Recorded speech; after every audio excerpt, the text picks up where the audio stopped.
Podcast with your host, Daniel. All right, Ash. All right. He's back.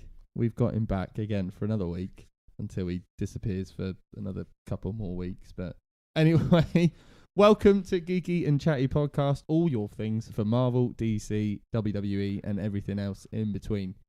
So we're coming up to the end of 2018. A good year for you, mate? It's been an interesting year. Go on. Just hit and miss. Hit and miss. Hit and miss. And I think it's hitting hit and miss for movies as well. That was a good segue. That was a good segue.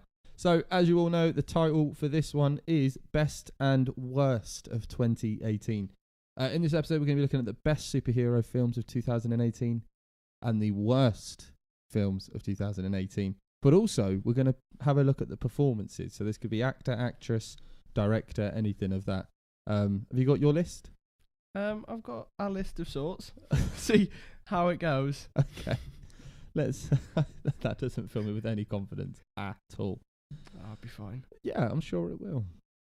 So let's have a look at your best film of 2018. Best film of 2018. Wow. Go on. It's a toss up between two. Yeah, that's for me as well. And what was your toss up? Panther or Infinity War. Yeah, that was mine. And I'm gonna have to side on Infinity War on this one. Okay, that's good. So I went for Black Panther. So yeah. Okay, go on then. So why is Infinity War your favourite film of 2018? Well, because the comic story of Infinity War was phenomenal, and it was a lot to live up to, as well as also going, we've got all these heroes in lots of different places. They all need to be together at some point, and the way the Russo brothers managed it was just phenomenally well. Yeah, and I mean, like last week you said it's your favourite yeah, film ever, so that doesn't surprise me. So the reasons why I've gone for Black Panther are a few reasons. Is that Infinity War we all knew would be amazing. Like, I think regardless of what. Yeah. It was one of those films that was. Yeah. You could go in and go, it's going to be a good film, whatever happens. Yeah, like regardless of what happens, this film is going to be awesome. But with Black Panther, I was a bit like, I'm not sure. I mean, I read the comics, and Ryan Coogler and Michael B. Jordan and, Chadwick Boseman and everyone else, you knew it was a good cast, but I did not expect that film. No. Oh, God, no. Like at all. And, like with Infinity War, I was like, this is going to be awesome. I don't care. And just sit back and relax. Yeah, and obviously, Marvel are hitting it out of the park every time without fail. But Black Panther was just one of those that was like, oh, well, okay, it's a stopgap. And it's one that you're just going to watch before you go and see Infinity War. And I'll be honest, the only reason I went to see Black Panther was just to see if the Reality Stone was in it. Well, yeah, there is. That was the only reason I went, was just to kind of go, so the Soul Stone, is this here or is it not? And then obviously with like the tree and all that stuff, I was like, there it is. And we found out it wasn't. And there it wasn't. It was where Red Skull, that still got me. The Red Skull reveal. That got me so much. But yeah, so that was the only reason that I went to see Black Panther, and then I was absolutely like blown away by it. Like, I mean, regardless of the resemblance to Lion King, you're never gonna stop mentioning. I'm not. You can't mention Black Panther without mentioning Lion King, now, can you? Like, I can't. It just, and it's like even moments like where he's with his dad, and his dad's like, "Remember who you are," and I was like, "All right, Mufasa, come on, Simba, you can do this." He does look a bit like James L. Jones. Yeah, he does. I was going to do an accent then, but I'm not even going to try. Okay, yeah, I think that's fair. I think Infinity War was incredible. I think Red Skull was the best kept secret for a while. Yeah, I think in fairness, I think one of the reasons it was such a good kept secret is because it wasn't Hugo Weaving. No, it wasn't. No, and he didn't put anything. But also, I just think it was just one of these things that was just so out of left field that no one could have predicted that in the slightest. And then when it was the reveal, I just remember me, you, and Hobbs, and we were just like, "Oh my god!" And we just lost it. Even though it was like 2 o'clock in the morning and we were just absolutely flaking from a show, but like that just was incredible. Also, chilling with like a Thor lookalike was pretty fun as well. Yeah. Okay, so those are the best films. Best. What's the worst for you? For me, the worst has got to be Solo, the Star Wars story. It wasn't good. All they did was explain all the in-jokes that happened in the original trilogy. Oh my god, yes. But they explained them really badly. Yeah, it was like, and that's why. And that's why, guys. And I'm like, what? Huh? It wasn't. Yeah, hyped up and completely missed the mark. Yeah, it wasn't. In my opinion. Yeah, and it's a shame because, like, obviously some of the spin-offs have been good. Like, Rogue One was, like, phenomenal. Yeah. Like, so good. And I was just like, the trailers don't look great for Han. And the cast, I mean, like, I'm a massive Game of Thrones fan. And, like, when they announced Emilia Clarke, I was like, okay, this could work. But, like, even she couldn't save it. She couldn't save Terminator and she couldn't save Solo.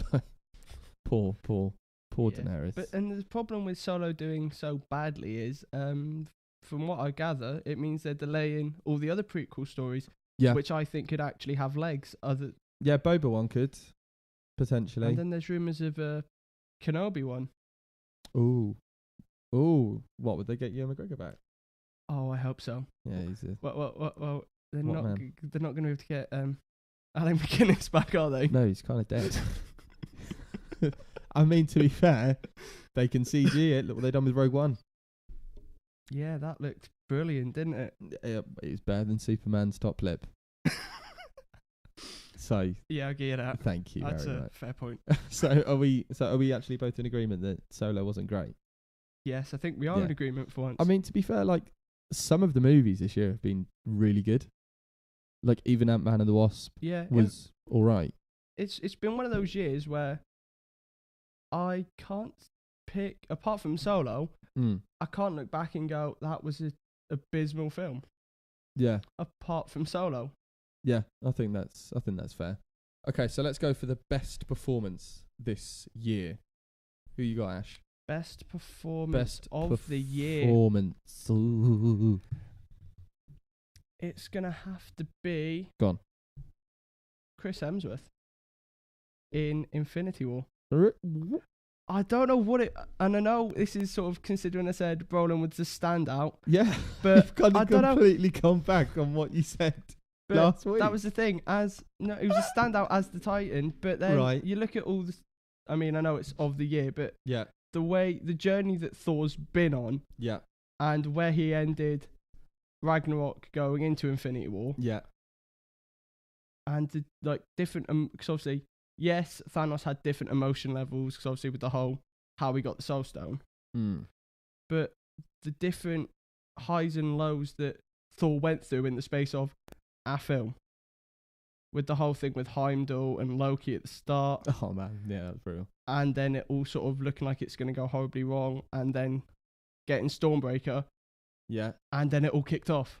So I don't know. So it was just something about Hemsworth's performance that sort of caught my eye, even though Brolin was your favourite. Brolin was the standout. Yeah. Brolin as Thanos was the standout character. Yeah. But in terms of performance, it's got to be Hemsworth. It's got to be Hemsworth. That's really interesting. Yeah, like completely gone back on what you said last week. Okay. My best performance this year, Ryan Coogler. Okay. Director of Black Panther. That for me is the best performance. I think he created an Oscar-worthy film. I think the biggest thing is that the action sequences were good and they were cool, but to introduce the audience to a whole new world in Wakanda, where we were all really excited about it anyway. Oh, obviously after Civil War and was it the mid credit? I think it might have been. It was one of the credits. About where we saw the map. No. Where Wakanda was teased on a map on a screen somewhere. No, that was Incredible Hulk. Was that Incredible Hulk? Yeah. That was the Edward Norton one. I'm sure it was. Or it might have been an Iron Man. No. Like when Captain America takes Bucky over to Wakanda, and he's like, Oh, "Oh, is it yeah. going to be okay?" And Black Panther's like, it's going to be good." And then like it like comes out and it shows the Wakandan statue. Oh, yeah, no, I know where we are now. Yeah. In post. It gets to a point where post-credit scenes just seem to blur into each other. Yeah, they do. Like, so from then, like, everyone was kind of like, this is Wakanda, this is wicked, this is cool. And then again, I guess just for me, kind of that whole expectation of, well, Black Panther's not going to die, he's going to be sound. But then still be so drawn into a character.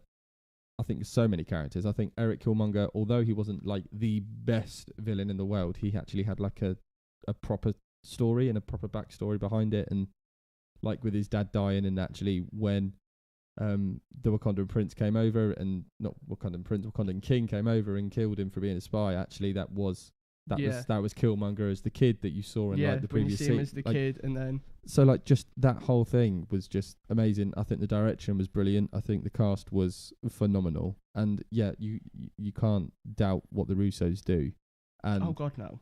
But just for me, I just think Coogler just created something so special, and I just think as well for like the black community that how groundbreaking something like this has been. I think so. Yeah, like an all black cast bar Andy Serkis and Martin Freeman.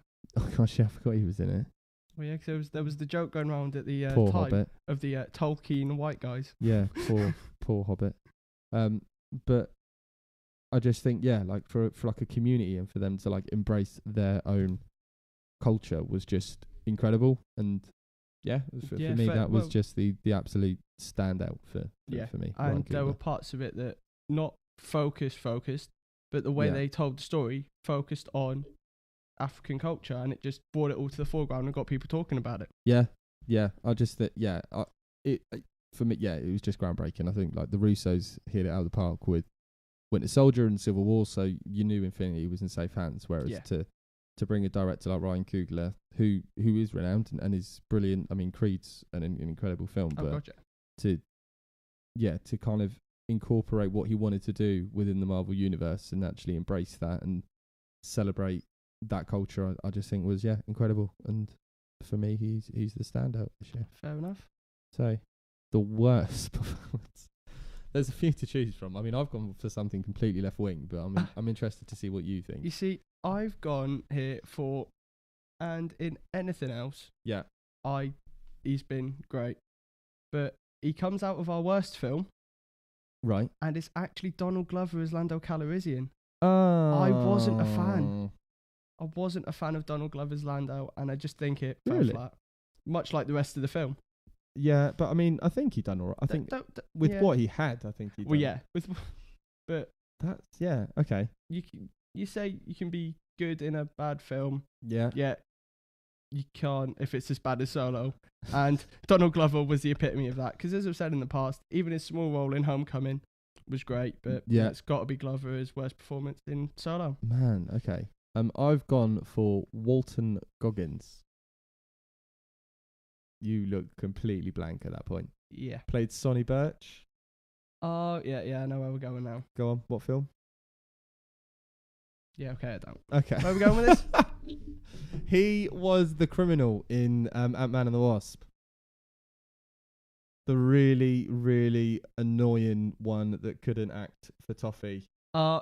And tried to steal Pym's technology for sale on the black market. He was like the low-level criminal guy. Oh, when we had the fight in the restaurant where we were first introduced to. That's the one. Yeah, that was bad. Yeah. So for me, it's Walton Goggins. I think the film was alright, and there was this whole thing of like, I wonder where Ant-Man was during the whole Infinity War thing, and I think they covered that quite well. But Ghost was good. I think Lawrence Fishburne was really good. But this introduction from this like black market criminal was just I don't know why we needed him. Pointless and stupid. And apart the fact from that to bring Ghost in. Yeah, but also like the fact that like he actually had some sort of like he was like not a match as such, but like he was pushing Ant-Man and Wasp together, and you're like Yellow Jacket is like a legitimate villain in the MCU because it's basically Ant-Man and was fairly disposed of by Ant-Man on his own. Yeah. And then you've got this normal bloke who just comes along and takes on two of them. Yeah, I want to take your Pym technology, boy. And like just actually, and they're like, okay, well, this criminal's rather good, and we may struggle with this, and just part of me was like, well, how are you going to cope with Thanos then? yeah. If you're struggling from a bloke like there's probably lives down the road from hairline. Yeah, like he was so crap. And I didn't like the character, but I also thought that the actor didn't bring anything to it. Again, it's didn't that really whole save it. being a good actor in a good film or bad film or whatever. I just don't think he was any good. And no offense, Walter or Walton. What is actually your name? I don't know what is actually Walton Goggins. But okay. I may avoid some of your films when they come out. So that's kind of it. That's best and worst. That's best and worst. What are you excited for next year? What am I? Well, obviously Endgame. Yeah. And it's a good year for superhero films because I think within the span of about 5 months we've got Captain Marvel, Endgame, and then Far From Home. Yeah. So for Marvel. So for Marvel, we've got. Oh, can we not? Okay. Yeah, Infinity War, Avengers Endgame even, sorry. I'm really excited for. I mean, the trailer didn't give us a huge amount, but I think it gave us enough. And like, regardless of what people think of the trailer, like everyone's going to see it. Like, regardless, that's it. I mean, I love the trailer. Yeah. Captain Marvel, yeah. Well, that's the thing. We don't really know too much about that as it stands. No, not really. It's weird. It's coming out before Endgame, yet we kind of know more about Endgame than we do Captain Marvel. I think the trailer gives more away. Yeah. I don't know. I'm going to see it regardless, and I'm sure it'll be great. But what's your least? What's the film that you're kind of like? Well, actually, for next year. Yeah. I'm not sure. Shazam for me. Oh, you see, yeah. Just. Well, no. Well, yeah. I'm looking forward to that. It looks but so for all bad. the wrong reasons. It looks so bad. I remember seeing the trailer for Comic-Con and I was just like, yeah. Oh no, this doesn't. And like, it's a decent comic, and it's like a kid turning into like this massive superhero and whatever. But yeah, that I'm not looking forward to. But yeah, there are just some gimmicks that don't transfer from comic book to screen, and I think Shazam's going to be one of them. Yeah, I think just keep him in the comics. But it might be all right. Like we said, like standalone films are rather good, and Wonder Woman was great. I'm sure Aquaman will be good when we actually finally get to go and see it, and all of that. And I'm sure Flash will be great, but Shazam, I'm not. Yeah, not holding out much hope. No. But Endgame. I think Endgame is the big one. We hold out hope on Endgame. Yeah. Is there any Star Wars out next year? I think episode 9's out. Or is that not this year? I mean, there's not much time left for this year. No, but they normally come out in December. Oh, actually, no, yeah, we are. No, because we had Solo this year, didn't we? Oh, God. Yeah. Because we get a Star Wars movie a year, and unfortunately, we had Solo this year. Oh, so we've got episode 9 next year. Okay, well, I mean, that'll be a good one to look forward to. Better than episode 8. I liked 7. I really liked 7. I didn't like 8. At all. I liked 8. Wow.